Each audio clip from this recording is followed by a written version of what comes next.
Jikalau martabat seorang manusia dihargai, menurut kami para santri bahwa ternyata yang namanya harganya diri terletak pada adabnya, harganya jidat pada ilmunya, harganya bibir karena ada zikirnya, harganya hati karena ada imannya. Maka jikalau manusia dihargai sebab badannya, ternyata mohon maaf, yang namanya hewan juga punya harga. Sapi contohnya, semakin gemuk badannya maka semakin mahal harganya. Berarti harga seekor sapi terletak di dagingnya, karena semakin gemuk badannya maka semakin mahal harganya. Tapi ada hewan gak punya daging tapi harganya bisa lebih mahal ketimbang harganya sapi. Burung perkutut contohnya. Burung perkutut gak punya daging, tapi harga seekor burung perkutut bisa lebih mahal ketimbang harganya sapi. Berarti harga seekor burung perkutut tidak terletak di dagingnya, tapi terletak di suaranya. Lalu pertanyaannya, di manakah letak harganya manusia? Apakah dari dagingnya? Kalau harga manusia dari dagingnya, maka maaf, silahkan Anda bersaing sama sapi.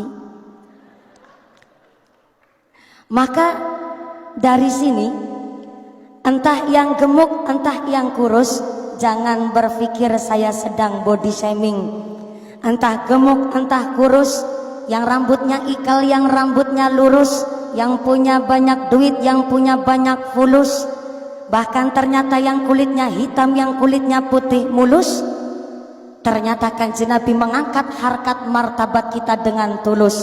Innallaha la yanzuru ila suwarikum wa amwalikum walakin yanzuru ila qulubikum wa a'malikum.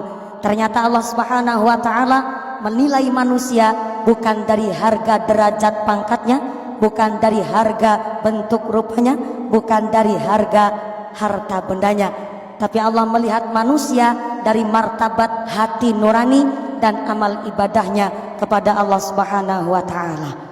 Maka hari ini Romo Kiai Haji Anwar Shahid diundang karena ilmunya. Gus Asmi hari ini beserta Syubanul Muslimin diundang karena santri pandai baca sholawatnya. Jujur saja, saya sampai detik hari ini masih bingung diundang oleh Pak Menteri Agama karena apanya. Maka mohon maaf, untung saja undangan Bapak Menteri Agama tidak ada persyaratan bahwa tamu undangan di hari santri harus berwajah cantik dan ganteng. Coba kalau undangannya bahwa tamu undangan harus berwajah cantik dan ganteng, maaf, hakul yakin saya dan Kiai Anwar Shahid gak mungkin dapat undangan.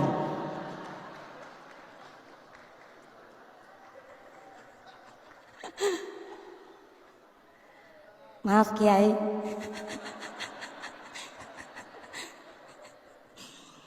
Untung saja di dalam pemerintah Indonesia ini tidak ada peraturan dari pemerintah bahwa membuat undang-undang bahwa yang berparas cantik dan ganteng harus membayar pajak. Kalau yang cantik dan ganteng harus bayar pajak, Gus Asmi bayar pajak, hakul yakin saya dan Kiai Anwar Shahid bebas bayar pajak.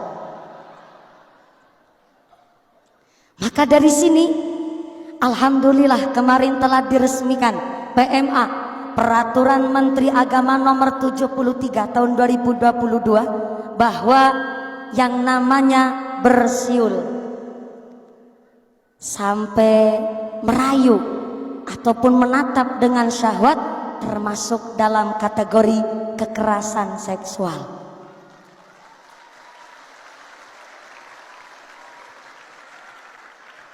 Dengan Peraturan Menteri Agama nomor 73 tahun 2022, kami khususnya para perempuan di Indonesia sangat betul-betul merasa dilindungi baik secara psikis untuk berkontribusi di dalam Indonesia, untuk berinteraksi di dalam ruang publik. Maka dengan hari ini kita karena dilindungi oleh pemerintah, bahkan Menteri Agama, satu langkah lebih maju, berpikir bahwa betul-betul mengangkat harkat martabat seorang manusia dengan cara menjaga mental psikisnya, berarti dikembalikan kembali kepada setiap manusianya. Kalau pemerintah saja sangat memperhatikan martabat manusia, berarti kembali lagi ke perempuannya, betul-betul harus menjaga marwahnya untuk tidak mancing-mancing birahi yang ada. Mohon maaf, kalau memang perempuan ingin dihormati, berarti dari segi berpakaian pun harus dengan secara sopan. Mohon maaf, kalau sampai seorang perempuan cara berpakaiannya saja kurangan bahan, maka kalah sama buah-buah di pasar. Sekarang buah di pasar, Mbak, pada pakai baju semua. Buah apel pakai baju, buah pir pakai baju, buah jeruk pakai baju, buah anggur pakai baju. Sampai di kampung saya Cilacap, nangka bergelantungan aja pakai jaket. Ibu Menteri Agama, Ibu Emma, di Cilacap nangka bergelantung di pohon saja pakai jaketan. Tapi pertanyaannya, kalau buah nangka di kampung saya aja pada jaketan, kenapa nangkanya perempuan nggak pada diberongsong?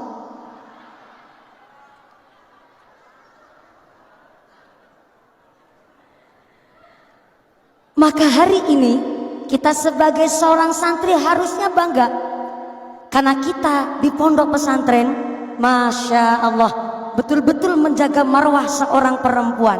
Bagaimana santri putra harus betul-betul dipisah dengan santri putri. Inilah kenapa namanya santri di pondok pesantren, dipundasari dengan ilmu yang manfaat, ilmu yang barokah, karena harus punya pondasi yang kuat dan harus punya dasar. Supaya apa? Tidak tergerus oleh degradasi moral. Karena maaf, kalau santri nggak punya dasar, santri nggak punya pondasi, maka jadinya santri toge. Mbak, Mbak, Mbak, ada santri namanya santri toge.